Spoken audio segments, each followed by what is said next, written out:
You did not do it alone. You were not alone.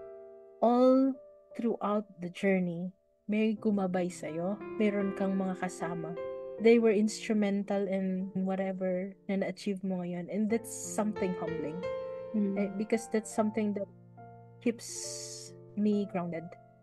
To always remind myself, hindi lang ikaw ito. You're instrument of a message na gustong marinig ng mga kagaya mo rin. I had to go through that and surpass it and survive it because I have to be an anchor to mga pamangkin ko.